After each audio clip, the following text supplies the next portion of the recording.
Isa sa mga pagpapala na maaalala namin ay iminulat mo ang aming mata at binigyan niyo po kami ng hamon upang mabuhay ng punong-puno, masigla at may kahulugan. Kayo po ang siyang maging tagapagsalita ngayon, Panginoon. Tungtungan ang inyong paa, ang inyong lingkod, maitaas namin ang iyong pangalan, pinagdiriwang namin ang kabutihan ninyo. Ang mga salita nyo ang nais naming dinggin, kaya mga salita nyo lang nawa ang aming mapagsalusaluhan. Kayo po pa sa langit, aming tagapagligtas, aming Panginoon, aming Diyos, ang maging tagapagsalita ngayon. Basbasan nyo po kami at itaas nyo ang inyong pangalan lamang. Maghari kayo sa aming puso, anuman ang kaguluhan, anuman ang bagay na maring umagaw ng aming pansin sa inyo, isinusuko namin sa iyong paanan. Kayo po ang maghari, magbigay ng kapayapaan. At habang kami naman ay nagtatamasa ng pagpapala mo, nawa Panginoon, ganun din, ilayo mo sa masasamang tao at masasamang espiritu ang aming mga sambahayan, ang mga mahal namin sa buhay na di namin kasama ngayon. Lord, may you speak. Do as you will, lead us, teach us. In the name of Jesus we pray. Amen. 5 steps to life. Hindi lang po 5 ang steps na yan, 5 mahahalagang hakbang upang magkaroon ng isang makabuluhan at malalim na kahulugan ng buhay. If the Lord Jesus came so that we might have life, what did He teach His people so that we may attain the fullness of life? 5 steps to life, and one of that, lahat po ito yung mga verbs, alam na natin pero kailangang sariwain, love. Dapat umibig tayo. Dapat magmahal. Hindi pag-ibig, hindi pagmamahal na noun, kundi verb, magmahal, umibig. Dahil, ang tunay lang pong nakapagpapasaya sa tao ay yung minamahal niya. Pag kami nagbigay sa inyo ng isang platong masarap na pagkain at hindi nyo naman mahal yung nagbigay, maaaring magpasalamat kahit matuwa. Pero kung mahal na mahal nyo yung nagbigay, kahit tansan ang lalagyan at ganun kakonti ang nakaya niyang iabot, ay magpapasalamat kayo at nagagala kayo. Iba yung tingin ng nagmamahal sa iyo, iba yung kanyang karinyo sa iyo. Kaya yung tao pong marunong magmahal, yon ang nakakalasap ng tunay at malalim na kaligayahan. Because only those that you truly love can truly make you happy. So, love God. Well, God loves everybody. Those who love God are the ones who really feel that kind of love. And those who love God in return are the ones who enjoy this loving relationship. Mark 12:30, Jesus said, love the Lord your God with all your heart and with all your soul and with all your mind and with all your strength. Of course, this is a quotation which was very widely known even in the Old Testament. So love God. Love people. Mark 12:31, once more Jesus says, love your neighbor as yourself. Isa po itong hiwaga na parang going to the east by sailing west. That by loving people, by even giving sacrificially to people, that's when we attain the deep forms of happiness, therefore the deeper meaning of living.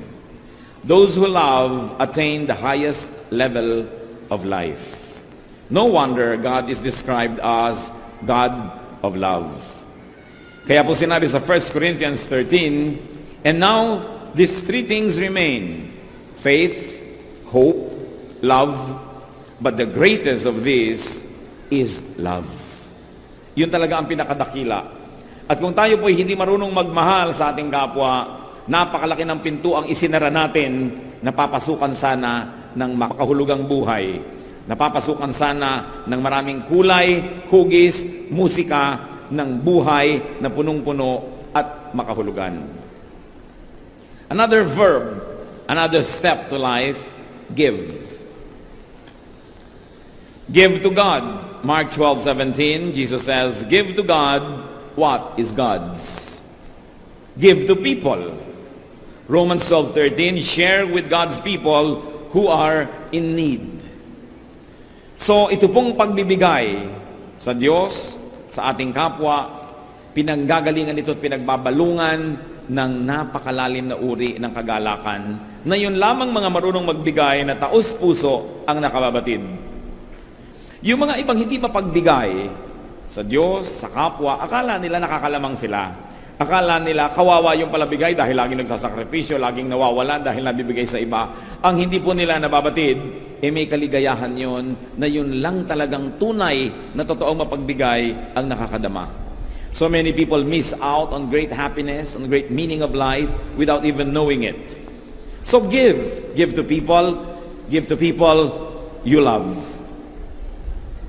1 Timothy 5:8, if anyone does not provide for his relatives, and especially for his immediate family, he has denied the faith and is worse than an unbeliever.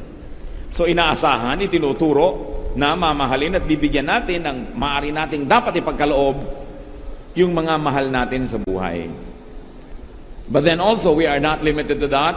Give to people you do not love. In fact, probably people you do not even like. Romans 12:20, if your enemy is hungry, feed him. If he is thirsty, give him something to drink. In doing this, you will heap burning coals on his head. Akala nung iba, sa paggawa ng mabuti, doon sa hindi gumagawa ng mabuti sa atin, doon sa mga kumakalaban sa atin, sabi, you will heap burning coals on his head. Na parang nilagyan mo ng baga na nag-aapoy at napakainit ang kanyang tuktok at tuloy nahirapan siya at naparusahan mo. Subalit kung titingnan po natin yung cultural significance ng kasabihang ito, sa Israel po noon ang lahat ng bahay dapat ay may apoy. Hindi dapat namamatay ang apoy dahil kung magluluto ka, wala namang posporo, hindi uso yon. At hindi dapat namamatayan ng apoy maski man lamang ilawan sa gabi sapagkat ayaw nila ng madilim. Ngayon, kung namatay ang apoy at nawala ng apoy ang isang bahay, anong gagawin niya? Kakatok siya sa bahay-bahay, hihingi siya ng uling o kaya ay ng baga na mainit para maiwi niya sa kanila at yun ang pagsimula ng apoy niya na gagawin sa kanilang kalan.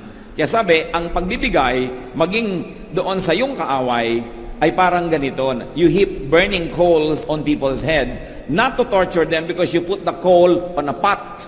Inilalagay naman niya sa isang palayok o isang sisidlan, kundi binibigyan mo siya muli ng pag-asa.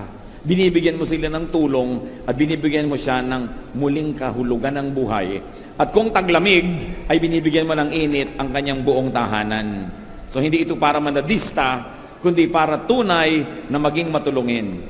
So we give to people that we love and we give to people that we do not love. Yun pong pagkakamal, pag-iingat at pag-iimpok para lang sa sarili at akala niya pag hindi siya nagbibigay at sinasarili niya ang kanyang pera, ang kanyang pagkain, ang kanyang kotse, ang kanyang bahay, akala niya lamang siya noon. Ang hindi niya alam, siya ang nawawalan. Because hoarding and keeping can be uncomfortable. Hoarding can be painful and even unhealthy.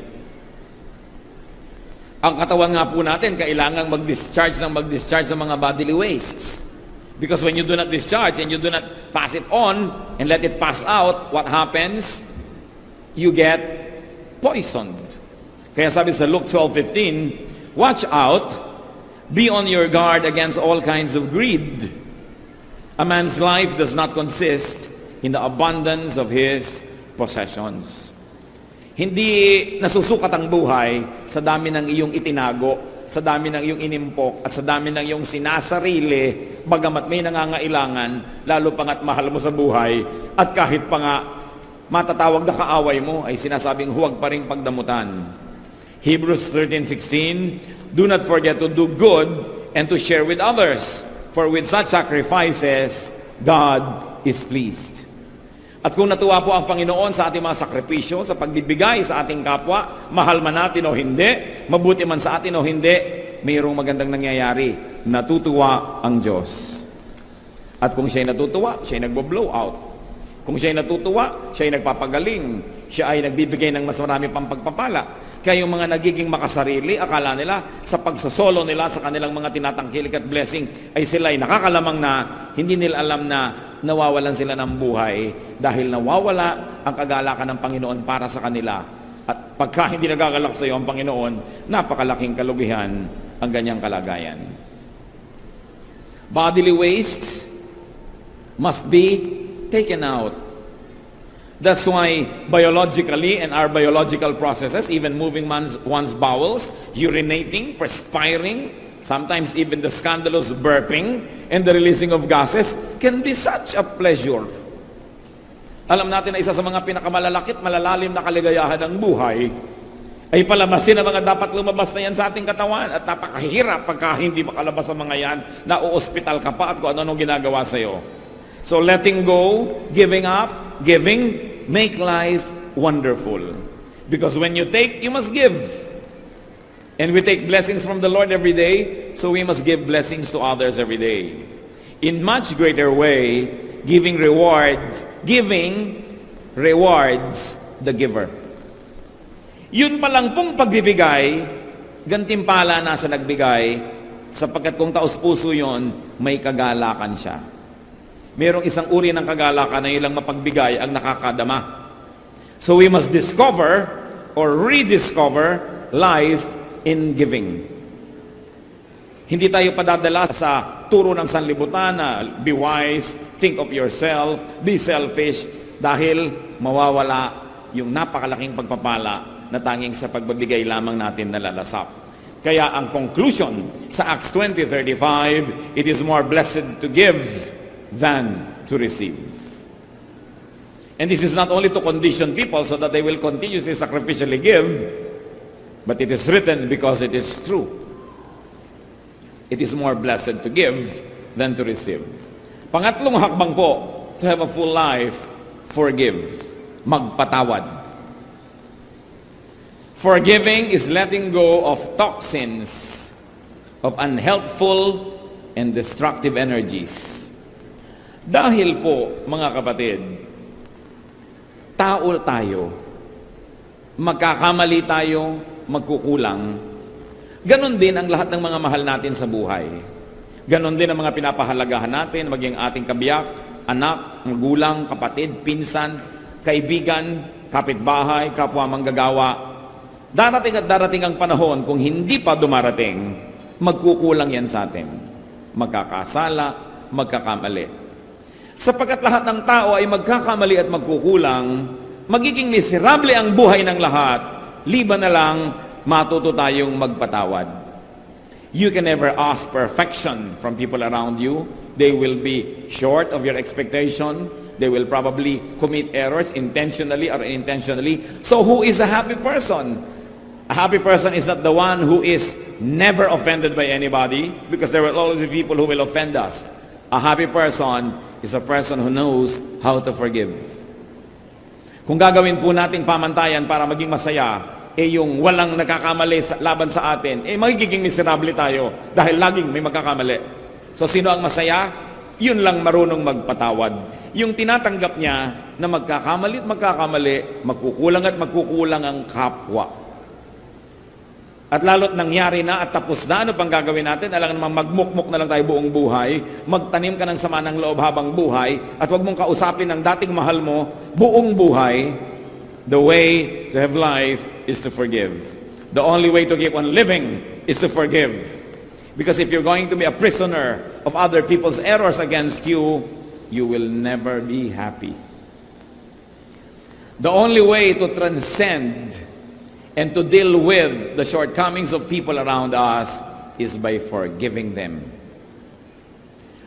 Kung sa pagpapatawad po kayo aasa, hawak nyo sa kamay nyo ang inyong kaligayahan kasi kayo ang magpapatawad. Pero kung iaasa nyo na perfect sila at pag nagkakamali sila, magagalit kayo, magiging malungkot kayo dahil walang perfect. So magpatawad.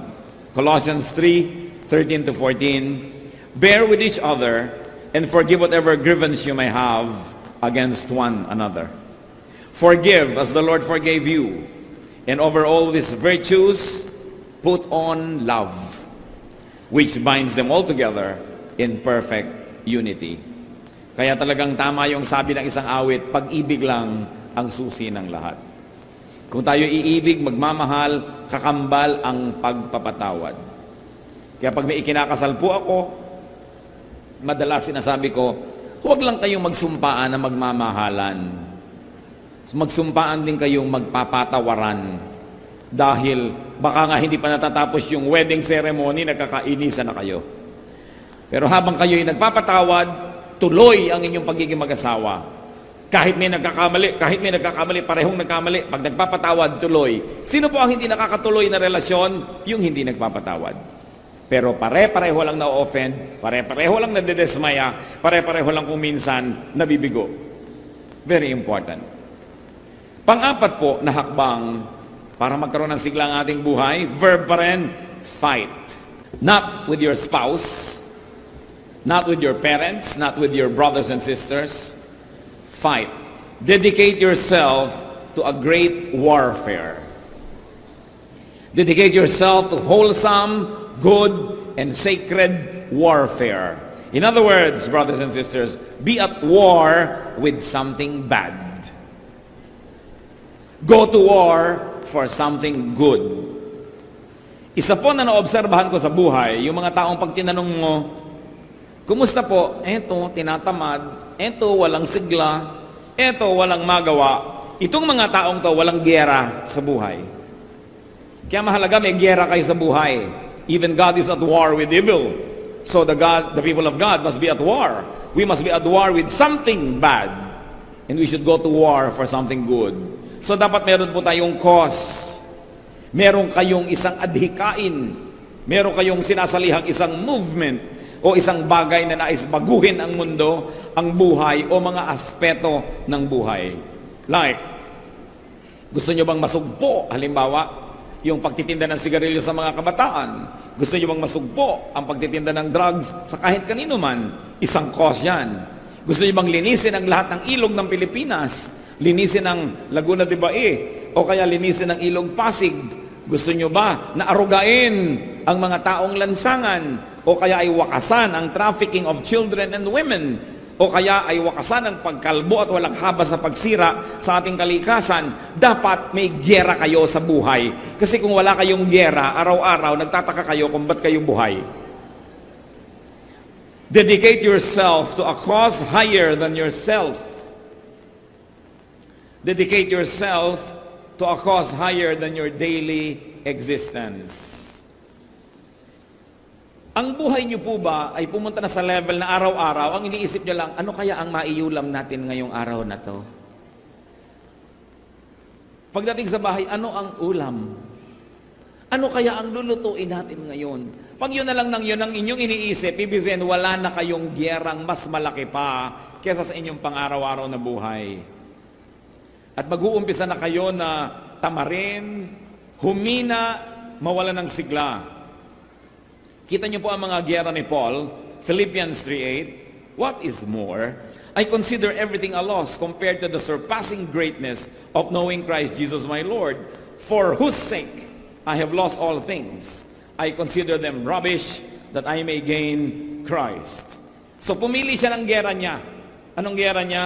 To know the glory of Jesus. Ano po ang giyera niyo sa buhay, mga kapatid? To share the gospel, magandang giyera yan. To get ourselves corrected by the Spirit of God more and more, magandang giyera yan. Sapagkat, kung wala kayong malaking adhikain, higit na mas malaki sa ating pang-araw-araw na pamumuhay, higit na mas malaki kaysa ating mga pansariling mga kagustuhan, lahat ng maliliit na bagay, papalakihin ninyo. Ang mga mag-asawang nag-aaway dahil sa mga walang kakwenta-kwentang bagay, because there is no greater cause that binds them, that commands their energies and their dedication. And you know that in the absence of big things, small things become big to small minds. Pag wala na tayong malaking adhikain, pati maliliit na bagay, pinalalaki na tuloy natin at pinag-aawayan pa kuminsan ang mga walang kakwenta-kwenta. Life is not in being a slave of the insignificant. Hindi tayo dapat maging alipin ng mga walang kwenta, ng mga maliliit na bagay. Life is in keeping small things small. Kaya kailangan natin ng perspective. Kailangan merong malaking cause. Katulad na lang ng mga Kristiyano, ang cause natin, to win the world for Christ. So dapat marunong tayo magpasensyahan, magpatawaran at magtanggapan sa isa't isa kahit hindi tayo lagi nag-agree sa ating mga theology dahil may mas malaking cause to win the world for Christ. But people who forget that big cause get embroiled in tiny, little, insignificant, and sometimes very, very unimportant struggles, sadly, against each other. So, fight. Meron ba kayong giyera sa buhay? Kahit ano yon. Gusto niyo bang i-preserve ang lahat ng mga ancestral houses ng Pilipinas? O gusto niyo ba na ipaglaban ang karapatan ng mga api? O kaya linisin ng pamahalaan? Dapat meron tayong giyera. Hindi pwedeng wala kang pakialam, sapagkat ang pakikisangkot, ang pakikialam, ang siyang nagpapatibay, nagpapasigla ng ating buhay. And finally, another step to life, dream. Mangarap. Desire. Chase your rainbow. Ano po ang ibig sabihin ng buhay na parang wala ng kahulugan? What is a life that may be considered over? That is an unhappy life. That is not worth living anymore. It is a life with all its dreams, aspirations, and desires behind it. Ang buhay na wala ng katuturan ay yung buhay na ang lahat ng pangarap at hikain at minimithi ay tapos na at nasa likwaran na at nalampasan na. Wala ka na ngayong hinaharap. Hindi tayo dapat nauubusan ng hinahabol ng mga paru-paro, hinahabol ng mga pangarap, maski pa man tayo ay may edad na. Ano naman ang iintayin ninyo kung may edad na kayo, nakainin na lang tayo ng lupa?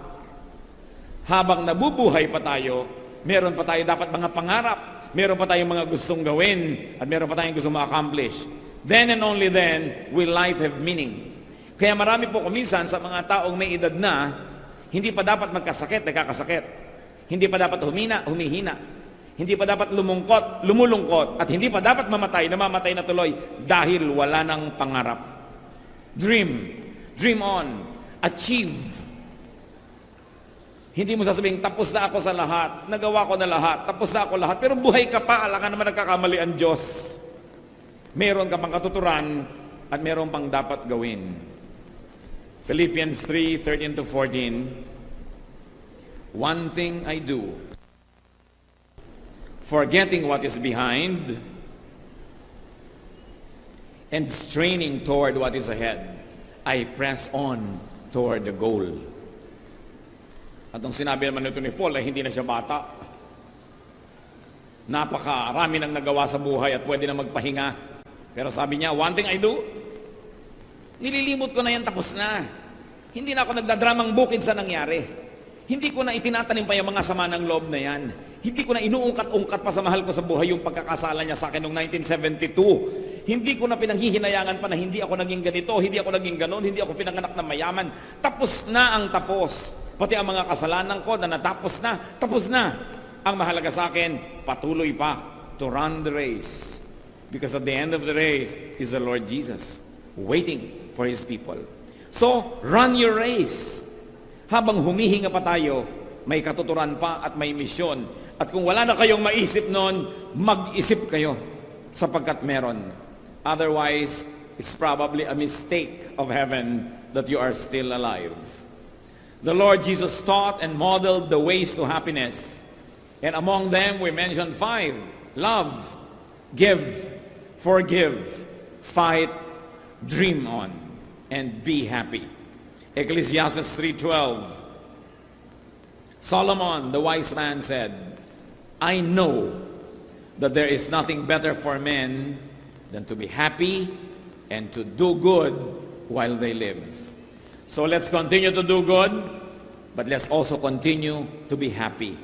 Do not let even religion deprive you of happiness.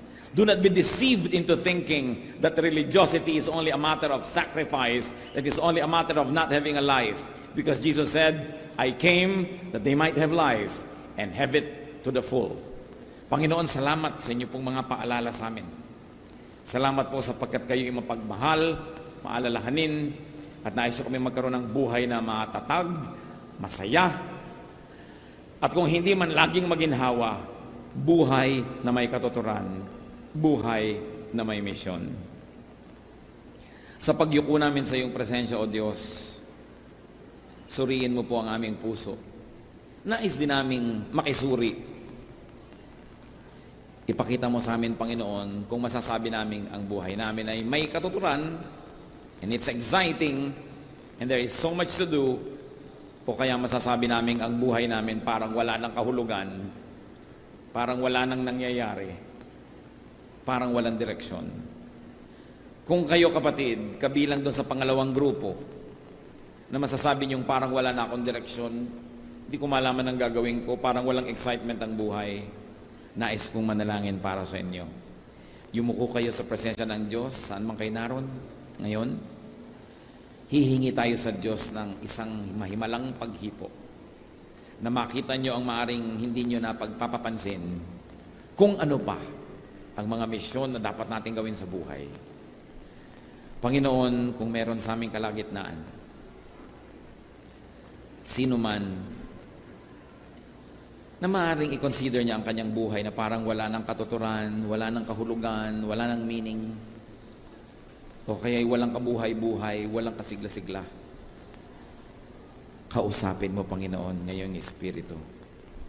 Espiritu niyo ang kumausap, Panginoon. Ibulong niyo kung ano pa ang mga nais niyong gawin namin sa buhay. Sa marami nang nagawa, ano pa? Sa wala namang nagawa, ano ang dapat gawin? At sa nalilito, kaliwanagan ang ipagkaloob niyo, Panginoon. Nais niyong makita ang isang buhay na masigla, isang buhay na naghihintay, anticipating, and excited for tomorrow. Hindi isang buhay na parang hinihila ang paa at mabigat ang paglakad ng panahon. Pakita mo sa amin, Panginoon. At sa bawat kapatid naman, nakitang-kita ang kanilang misyon sa buhay, humihingi kami ng kalakasan para sa kanila. Salamat, Ama, kahit wala kami patago, malakas po ang loob naming humingi dahil Ama namin kayo. Dahil mahal nyo kami at dahil sa inyong mga pangako. Mga kapatid, tanggapin ninyo ang hinihiling nyo sa Panginoon ayon sa iyong pananalig at ayon sa kanyang kapangyarihan. Sumagana nawa ang pagpapala ng Diyos sa inyong buhay. Amang Diyos, aming tagalikha, salamat po sa ngalan ng aming Panginoong Hesus.